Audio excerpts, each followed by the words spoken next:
বিসমিল্লাহির রহমানির রহিম।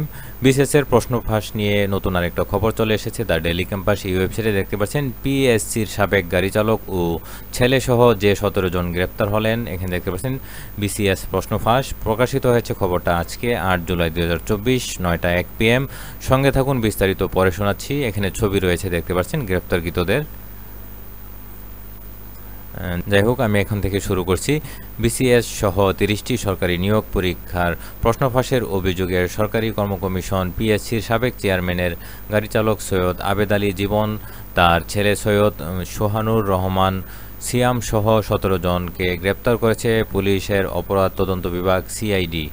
এদের মধ্যে পিএসসির ঊর্ধ্বতন কর্মকর্তারাও আছেন। গতকাল রবিবার বেসরকারি একটি টেলিভিশনের চ্যানেলে অনুসন্ধানী প্রতিবেদনের প্রকাশের পর সাঁড়াশি অভিযানে নামে সিআইডি। গত 2 দিনে ঢাকাসহ দেশের বিভিন্ন স্থানে অভিযান পরিচালনা করে তাদের গ্রেপ্তার করা হয়। গ্রেপ্তারের মধ্যে রয়েছেন পিএসসির উপপরিচালক মোহাম্মদ আবু জাফর ও মোহাম্মদ জাহাঙ্গীর আলম, সহকারী পরিচালক মোহাম্মদ আলমগীর কবির, অফিস সহায়ক খলিলুর রহমান ও অফিস সহায়ক ডিসপাস সাজেদুল ইসলাম।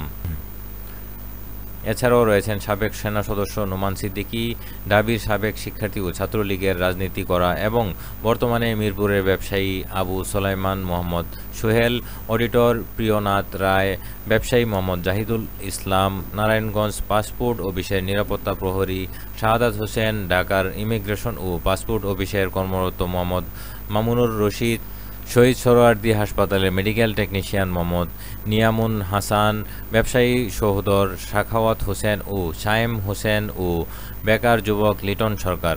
এ বিষয়ে আজ সোমবার সিআইডির এক ঊর্ধ্বতন কর্মকর্তা বলেন, সার্সি অভিযান চলছে, যাদের বিরুদ্ধে সংশ্লিষ্টতার তথ্য পাওয়া যাবে কাউকে ছাড় দেওয়া হবে না। আমরা এখন পর্যন্ত 17 জনকে গ্রেপ্তার করেছি।